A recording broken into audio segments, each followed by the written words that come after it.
A Hindu nation, we stand with Israel's cause. Very stingy of the Islamic world where they have the second largest. Israel फिलिस्तीन मुद्दे को सांप्रदायिकता की नज़रिए से मुसलमानों को देशद्रोही, आतंकवादी, पत्थरबाज और पूरी मानवता के दुश्मन करार देने के प्रयास के बाद जो बचे कुछ नफरतबाज हैं वो भी चाहते हैं कि हम भी थोड़ा सा स्वाद इस मुद्दे का चख ही लेते हैं। अब अंधभक्तों की बुआ फिल्म अभिनेत्री कंगना रनावत कहाँ पहुँच गई है? जो इजराइल एम्बेसी है दिल्ली में वहाँ पर पहुँच गई और जो एम्बेसडर हैं इजराइल के इंडिया में गिलोन साहब, उनसे मुलाकात इन्होंने की है, वीडियो शूट करवाई है और वीडियो वो सोशल मीडिया पर डाली है। कहा है कि जैसे हिंदू राष्ट्र के तहत हम जो भारत में रह रहे हैं ऐसे ही हमने कई सेंचुरीज तक जो ज्यूस ने जिस तरह से अत्याचार सहा है वैसे ही हमने सहा है। इशारा किस तरफ? मुसलमानों की तरफ इशारा है और हंसी के ठहाके लगाकर इनके साथ बातचीत कर रही हैं और कह रही हैं कि हम इजराइल के साथ हैं एज ए हिंदू राष्ट्र, as a Hindu nation we stand with Israel, क्योंकि ऐसे ही अत्याचार हमने भी झेले हैं। ज्यूज़ को एक अलग कंट्री वो डिजर्व करते हैं इस अर्थ के ऊपर। ये तमाम बातचीत उन्होंने अंग्रेजी में पटर पटर की हैं इस समय पर जब प्रधानमंत्री नरेंद्र मोदी ने खुलेआम फिलिस्तीन का समर्थन कर दिया है। एड सरकारी सहायता भी जहाज़ में भरकर उनको भेज दी है। चारों तरफ से मानवीय रूप से सहायता दी जा रही है, पहुंचाई चीज़ें जा रही हैं। मासूमों के साथ इतना बड़ा अत्याचार हो रहा है, मलबे में दबे पड़े पूरा का पूरा परिवार दब जाता है। अभी मैं एक तस्वीर देख रहा था, आपको अपनी स्क्रीन पर देख भी लीजिए।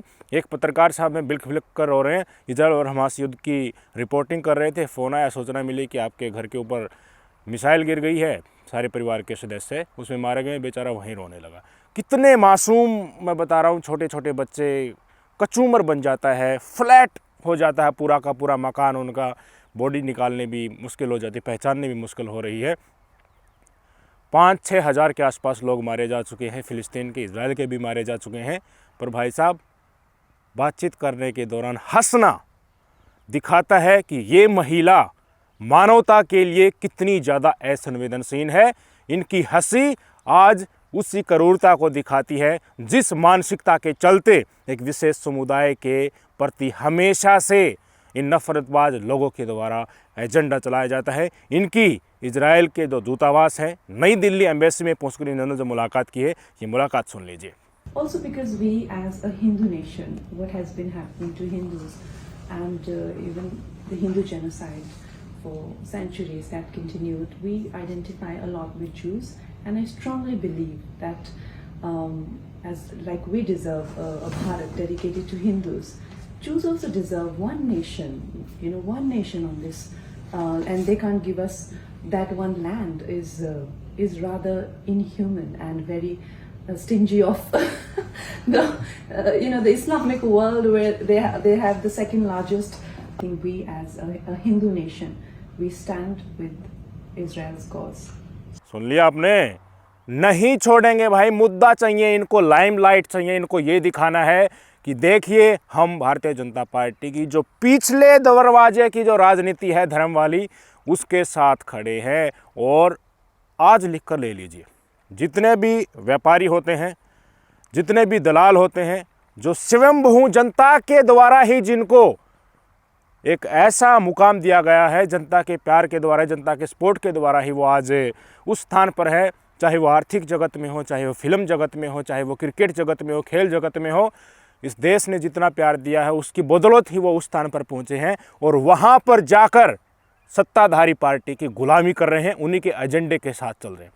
विवेक अग्निहोत्री, कंगना रनावत, अमिताभ बच्चन, ये तमाम लोग बड़े बड़े अपने आप को पता नहीं ब्लॉकबस्टर क्या क्या बताते थे, अपने नाम के आगे लगाते थे, उफ नहीं करते हैं हमारे देश में जब मानवता को शर्मसार किया जाता है। मणिपुर पर इन पर बोला कोई एक भी? अमिताभ बच्चन ने कोई ट्वीट किया था? महिला पहलवानों के ऊपर कुछ बोला इन्होंने? और यहाँ पर आ गई लेक्चर देने की, देखिए बहुत सारे सेंचुरीज तक हमने सहा है। ये वही कंगना रनावत था जो कहती थी कि असल में आज़ादी तो हमें 2014 के बाद मिली थी। जो भगत सिंह किस लिए शहीद हो गए भाई? फिर राजगुरु सुखदेव ने किस लिए गोलियां खाई थी? महात्मा गांधी ने इतने आंदोलन किस लिए चलाए थे? लाखों की संख्या में हमारे देश में जो खून की नदियां बही थी औपनिवेशिक शासन से छुटकारा पाने के लिए, उनकी बलिदान व्यर्थ में ही चला गया था। और खुद देश के प्रधानमंत्री, चाहे उन्होंने किसी भी तरह से किया हो, डिप्लोमेटिक रिलेशन के तहत उन्हें करना पड़ा हो, पर भक्तों की बुआ के द्वारा इस तरह की कार्रवाई करना, वीडियो बनवाना और कहना कि एज ए हिंदू राष्ट्र की तरह हम इजराइल के साथ खड़े हैं, इस मुकाम के ऊपर ये दिखाता है कि भाई साहब हमें व्यापार करने दो। भारतीय जनता पार्टी वालों, इस देश की जनता के ऊपर तुम कितना ही अत्याचार कर दो, हम नहीं उफ करेंगे। जैसा तुम बोलोगे ना, तुम्हारे पास कुर्सी है, तुम्हारे पास ताकत है, जिससे भी तुम बोलोगे हम उसी तरफ हो जाएंगे। कुछ भी कर लो, तुम कितना भी अत्याचार कर लो, इस देश को मार दो, काट दो, सड़ा दो, इस देश को आर्थिक दुर्गति इस देश की कर दो, बेच दो सब कुछ, लेकिन फिर भी ये दलाल, बिकाऊ, व्यापारी, बनिए टाइप के जो इंसान हैं, हमेशा से जो अपना फ़ायदा देखते हैं, ये जनता के साथ कभी खड़े नहीं होते, सरकार के साथ खड़े होते हैं। कई एक आध में रीढ़ की हड्डी होती है। कुछ स्पोर्ट्समैन, जो हमारे जेवलिन थ्रो वाला स्पोर्ट्स स्टार है, वो सेना भी ये भी है, उन्होंने बाकायदा महिला पहलवानों के मुद्दों पर भी लिखा था। एक दो अभिनेत्रियों ने अभी इजराइल वाले मुद्दे पर भी लिखा है। पर जितने भी ये अपने आप को आज जिस मुकाम पर पाए हुए हैं, खूब संपत्ति इकट्ठा कर ली, खूब पैसा कमा लिया, नाम और शोहरत कमा ली, उसी जनता के प्यार से और उसी जनता से जो भी आवाज़ हक की उठती है, उसी को दबाने में सरकार के साथ मिलकर कदम रखने में तनक भी गुरेज नहीं करते। इन्होंने बातचीत की, जो एम्बेसडर हैं इजराइल के, उन्होंने भी प्रत्युत्तर में कहा कि हम आपको देखिए प्रशंसा करते हैं कि आप इस मुकाम पर इजराइल के साथ खड़ी हुई हैं। जी, उसके साथ ये हुआ हमास का मुद्दा, जो प्रोपेगेंडा ऑलरेडी इजराइल चला रहा है। हमास ने जो कर रखा है उसका कोई समर्थन नहीं कर रहा, जो उन्होंने बंधक बना रखा है, जो उसका हमास का समर्थन करता होगा उसकी इंडिविजुअल मानसिकता होगी, पर सार्वजनिक तौर पर हमास के द्वारा किए गए जेनोसाइड को कोई सही नहीं ठहरा रहा। वहीं इजराइल के द्वारा किया गया कार्य भी युद्ध नहीं है, ये आतंकवादी गतिविधियां है, ये भी आपको साथ में याद रखना चाहिए। और नफरतबाजों को इस समय पर इस टॉपिक के ऊपर अपनी एक एक करके बयानबाजी दे देना, ये दिखाता है कि धर्म की राजनीति कितने ही बड़े लेवल पर तुम कर देना। जो आज इजराइल और फिलिस्तीन में हो रहा है, अगर कल को वैसा हिंदुस्तान में भी करना पड़ा एक समुदाय विशेष के प्रति, जिसमें कोई भी मारा जा सकता है, दोनों तरफ के मारे जा सकते हैं, मतलब दंगे अगर करवा दो जाए, तो हम मुफ नहीं करेंगे, हम तुम्हारे साथ खड़े रहेंगे। भारतीय जनता पार्टी वालों, सत्ताधारी पार्टी वालों, ये सुन लो, ये सच है मेरे भाई। अगर आज कुर्सी बदल जाती है तो ये सारे के सारे आज के दिन जितने भी मोदी भक्त बने हुए हैं, बड़े बड़े ठेकेदार बने हुए हैं, ये उस तरफ पलट जाएंगे। क्योंकि दलालों की कोई औकात नहीं होती, इनको फिल्में बनाकर पैसे कमाना है, उफ नहीं करनी है इनको। अगर ये कुछ बोल देंगे तो इनकी कहीं ना कहीं फिल्म में कुछ कट लगाने पड़ जाएंगे, फिल्म अटक जाएंगी। अब प्रोपेगेंडा चलाकर विवेक अग्निहोत्री जैसे लोग मुसलमानों के ऊपर अत्याचार दिखाकर, जो माहौल ऑलरेडी समाज में व्याप्त है, नफरत को परोस कर वो लोग पैसे कमा रहे हैं। इसलिए अब सब अपनी अपनी व्यक्तिगत मंशा और चंद पैसों के टुकड़ों के लिए, कागज़ के टुकड़ों के लिए इस दुनिया में जहाँ जहाँ नरसंहार हो रहा है उसके पक्ष में खड़े हुए नजर आ रहे हैं। शर्म आनी चाहिए इनको। कहाँ लेकर जाएंगे भाई इतने पैसे? खाने के लिए 2 रोटी मिल जाए सुबह शाम, अच्छी नींद आ जाए, और क्या चाहिए? जाना तो ऐसे ही है जैसे आए हो। जितने ज़्यादा पैसे कमाओगे उतने ज़्यादा महंगे नशे करोगे, उतने ज़्यादा महंगे कुछ और कुकर्त्या करोगे। सादी ज़िंदगी, सादा जीवन, उच्च विचार सबसे अच्छा होता है, बहुत ही अच्छी ज़िंदगी उसको माना जाता है। और इस तरह नरसंहार जो मासूमों का हो रहा है, उनके ऊपर लफ्ज एक भी न बोलकर एक गुट के तरफ खड़ा होना, इजराइल का समर्थन करना, क्योंकि वो आक्रमण मुसलमानों के ऊपर कर रहा है, इसलिए मुसलमानों की तुम्हें नफरत है, तुम्हारे अंदर के घृणा है। हिंदुस्तान में भी तुम मुसलमानों के साथ वैसा ही करना चाहते हो, इसलिए तुम इजराइल के साथ खड़े हो रहे हो। अपने आप को एक सेफ जोन में हमेशा कोई भी सामाजिक मुद्दा आता है उसमें लेकर जाते हैं, उफ नहीं करते हैं कोई भी सरकार की क्रूरता का कोई भी मुद्दा आता है। ब्रजभूषण का इस्तीफा तक नहीं लिया इस सरकार ने, फेडरेशन के इस्तीफे से, कुश्ती संघ के इस्तीफे से जेल जाने वाला है वो। गृह मंत्री अजय मिश्रा टैनी के बेटे ने थार चढ़ा दी किसानों के ऊपर, और उसी अजय मिश्रा टैनी के प्रोपेगेंडा से, उसी अजय मिश्रा टैनी के ऐंठ जो थी उसके अंदर, जो किसानों को खुली चुनौती देता था, उसके चलते उसके बेटे ने ये काम किया। बिल्किस बानो, अपनी राजनीति सिद्ध करने के लिए समय से पहले बलात्कारियों को रिहा कर दिया। केस चल रहा है उसका भी। दिल्ली दंगों में राजनीति इनकी नहीं चल रही थी तो हिंदू और मुसलमान के शाहीन बाग को बीच में लेकर दंगे करवा दिए, हिंदू मारे गए, मुसलमान मारे गए। ब्रजमंडल यात्रा में यही हुआ। यही ठेकेदार जितने भी ये चारों तरफ घूम रहे हैं, आज ये खूब ताली बजा रहे हैं, फर्जी राष्ट्रवाद और फर्जी हिंदुत्व को आगे रखकर अंध भक्तों के बुआ और फूफा और आका बने बैठे हैं।